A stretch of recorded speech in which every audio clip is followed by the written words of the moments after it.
Morris नाम का एक लड़का एक दिन अपने घर के छत से कूदकर सुसाइड करने गया, लेकिन उसे किसी तरीके से बचा लिया गया। जब उससे ये पूछा गया कि वो ऐसा क्यों करने जा रहा था, तब वो बहुत ही दुखी था और ऑलमोस्ट रो रहा था। उसने ये कहा कि उसे सोने में तकलीफ होती है और पिछले 1 महीने से वो सोया ही नहीं है। मॉरिस का ये भी कहना था कि पिछले 2 महीने में उसके 15 पाउंड्स का वेट कम हुआ है, जो कि बहुत ही ज़्यादा माना जाता है।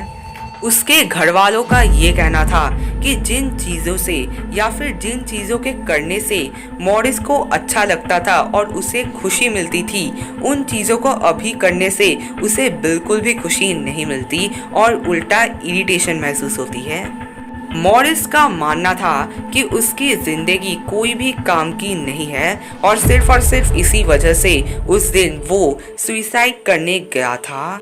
मॉरिस को एक साइकोलॉजिस्ट के पास लिया गया। उसके बिहेवियर को पूरी तरीके से स्टडी करने के बाद उस साइकोलॉजिस्ट ने ये कहा कि मॉरिस मेजर डिप्रेशन से गुजर रहा है। मेजर डिप्रेशन एक ऐसी चीज़ जो कि एक अच्छे भले इंसान की मानसिकता को पूरी तरीके से बदलकर उसका सत्यानाश कर सकती है। जो इंसान मेजर डिप्रेशन से गुजरता है, उसके दिमाग में सिर्फ 2 ही बातें आती है।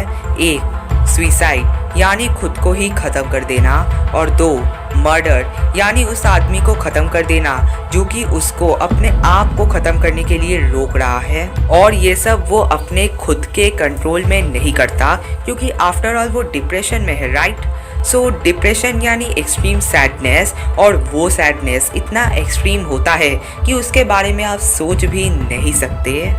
उसका दर्द तो सिर्फ वही जानता है जो उससे गुजर रहा होता है। नंबर 2, एमी नाम की एक 38 साल की महिला एक वॉरियर थी। वॉरियर नहीं, वॉरियर। वो इतना वरी यानी चिंता करती थी कि कभी कभी तो उसको खुद को ही मालूम नहीं रहता था कि वो किस बारे में चिंता कर रही है। वो अपने पति और बच्चों को घर से बाहर नहीं निकलने देती थी, इस डर में कि अगर वो लोग घर से बाहर निकले तो दुश्मन उन पर हमला कर देंगे। एक दिन एमी ने तो हद ही पार कर दी। उसने अपने पति के बॉस को ये बोला कि उसका पति और ऑफिस नहीं आएगा और उसके पति को ऑफिस के काम से निकाल दिया जाए। जब एमी के पति को ये बात पता चली, तब उसका गुस्सा तो 7वें आसमान पर था। वो इतना वायलेंट हो गया कि उसने एक चाकू से एमी पर वार कर दिया, लेकिन उसे किसी तरीके से बचा लिया गया।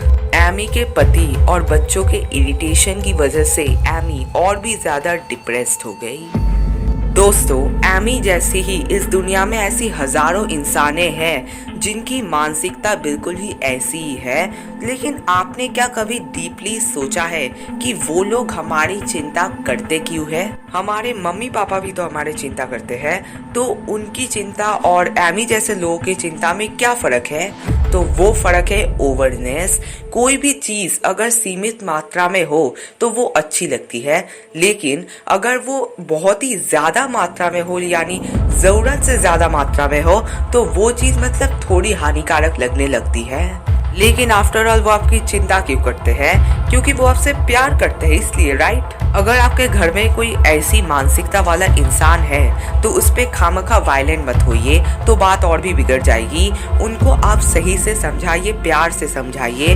देखिए, वो आपकी बात ज़रूर मानेंगे क्योंकि वो आपसे प्यार करते हैं, राइट। सो उनको आप सही से समझाइए। अगर वो समझ रहे हैं सही बात है, लेकिन अगर वो नहीं समझ रहे हैं तो उनको एक प्रोफेशनल साइकोलॉजिस्ट के पास ले जाइए और उनके ऊपर सब कुछ छोड़ दीजिए।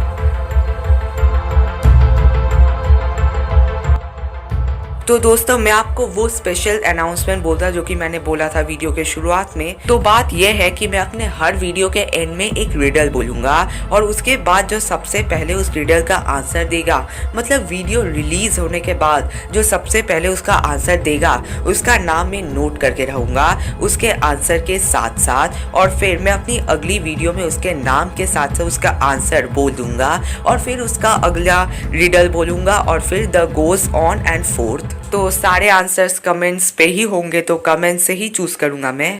तो आज का टुडेज रिडल है, I speak without a mouth and hear without ears, I have no body but come alive with wind, what am I?